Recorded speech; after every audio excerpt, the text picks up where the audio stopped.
Hello, everybody. Welcome back to Geddoe's Chapter 1. Let's remember, Suikoden 3, we have made our way to Caleria, where the headquarters of the Harmonian Southern Defense Frontier Force. That made it sound like some sort of Power Rangers type thing. I didn't mean to hit that. I meant to run. But I did re-equip everybody with all their proper things, and we can sort of talk to people at stalls or go into places. I want to see if there are trainers inside here, although there probably are not.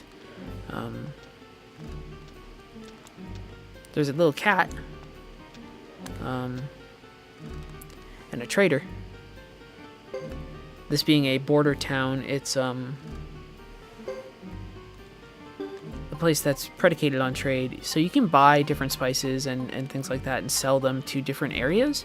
So that's one of the big things, is you can buy trade from different areas around the world and then sell them at places where those things are in demand to make a lot of money.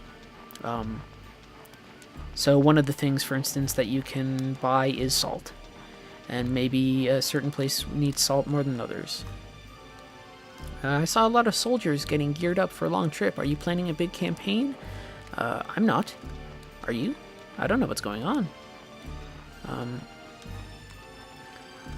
But forces are on the move already.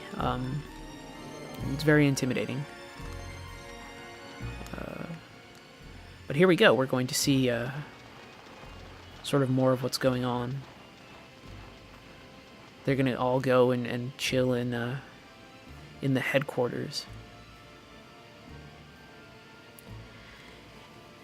Ace is a joker, but he's also the one who handles all of like the bureaucratic things that need to be done. So like he's handling Jacques' official enlistment form and the supply request forms and all of that. So it's interesting to have a character that is so sort of irresponsible in the field, or feels like that, be the one who actually has to take care of all the paperwork, so to speak. And it's funny that the game, I get excited talking about games. It's funny that the game even makes you have a character that needs to deal with that, or reminds you that that's a thing. And then Ace making fun of Queen for being a vegetarian, even though it's not, what did you say? They give each other trouble, but they all, as we saw in the field, they are one of the most cohesive units that we can assemble in the game.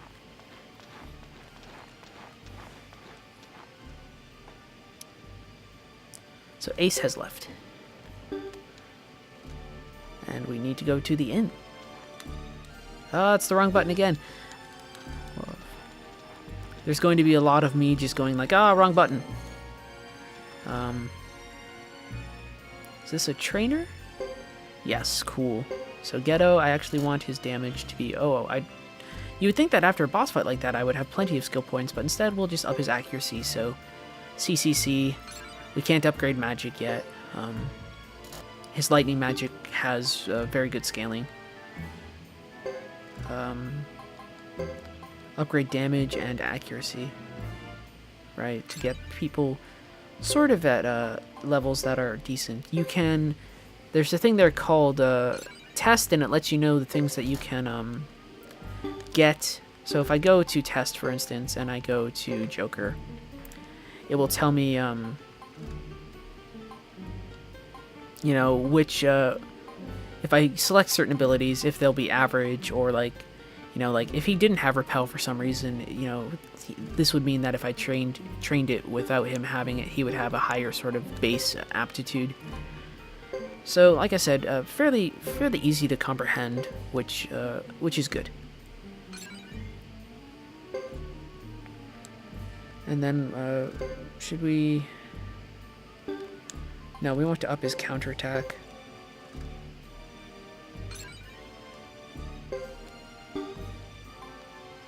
And then Jacques, his base accuracy, as opposed to sharpshoot. Sharpshoot is when you're really far away.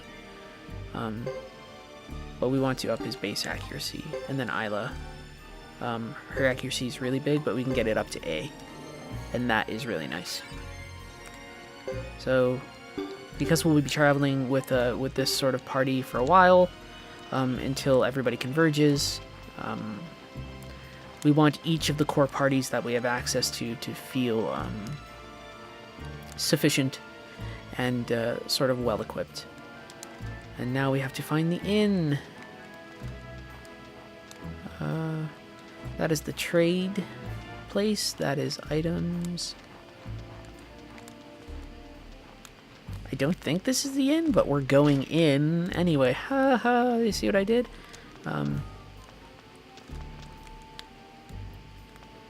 Oh, rune sage. That's right, they can, if I found runes, they could affix the runes to the enemies. Or the enemies to my characters. No, they are not enemies. My enthusiasm, I just get away I get away from myself sometimes. But I do want to, I want to upgrade, Geddoe's weapon. I can probably hit level 8, and that's probably the max that they'll do for now. Oh, he can modify things to level 10. Now we'll get Isla and Jacques to level 6. I find it's better, you know, you don't want to put all of your sort of eggs in a single basket by making sure that, you know, this one character is the one that's the heavy hitter. You want the party to be well balanced. This is all old stuff that we can sell. And we'll keep the rest for now. But get a little bit of money back. And go from there. This is sort of a casual... not even sort of a casual, but just a very casual section that we'll be playing.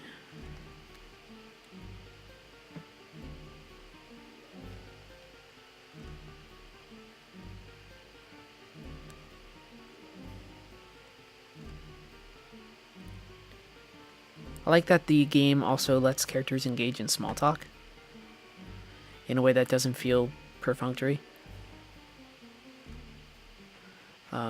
That says something about the characters. And here we have Duke and his group of mercenaries who are sort of rivals to Geddoe, or self-proclaimed rivals.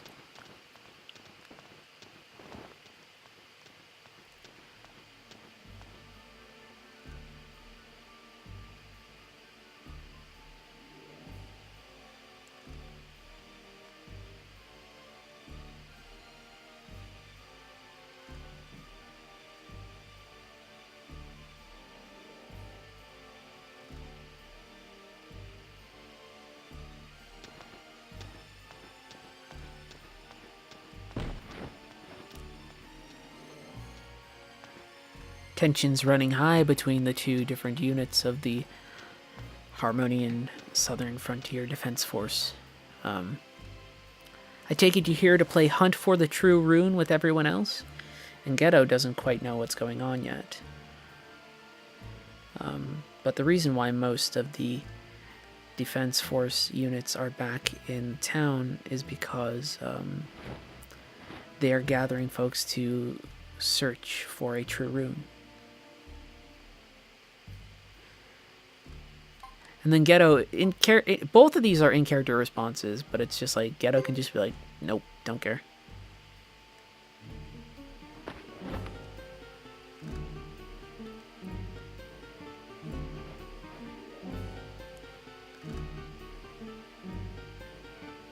There's Gao.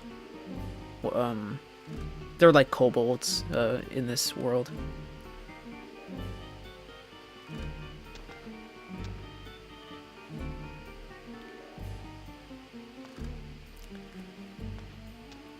This is, I think there are dog people and duck people, and in Suikoden 5, there are beaver people and all kinds of stuff, you know. And Nicholas is just like, sorry, Geddoe. It's like one of them is pretty chill. But there's all these different nations, and then there are all of these different sort of ethnicities that exist within the nations, and then there are also different races, right? So it's like the grasslands are this loose nation, but there's also like there's difference between being from the Almakenan tribe to the Caleria tribe. That's sort of an ethnic difference, whereas a more race-based difference is the difference between the lizard clan and the ducks. Not overly refined, but definitely, I definitely appreciate that they have ways of expressing some of those differences.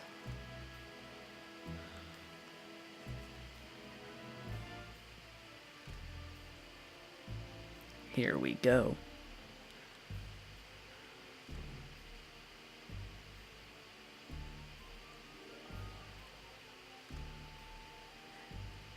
Ace going to give us the information that we need.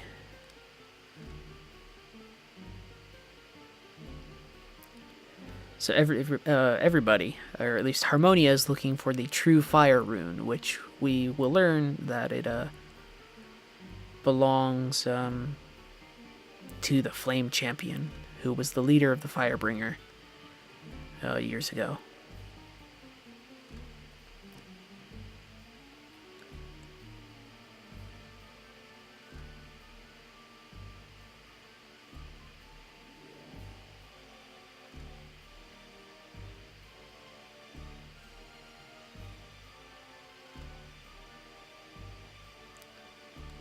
But Geddoe is fairly casual about it, just saying, like, we don't need to rush everything. Everybody else wants to rush and look for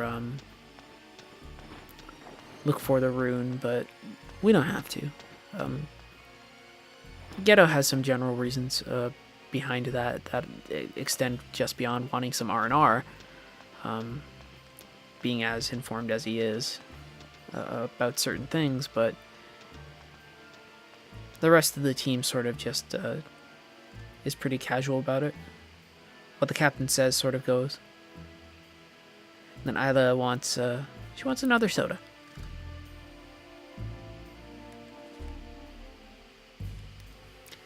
And who wouldn't? Actually, I wouldn't. I don't drink soda. So now the party has left. And right now it's just Geddoe. And so that is the end of chapter 1, which means that this is a fairly short chapter. And so we will start not with Hugo, but we will start with Chris in the next segment. So I will see you there. Thank you very much for watching. I love you very much. I will see you around. Bye!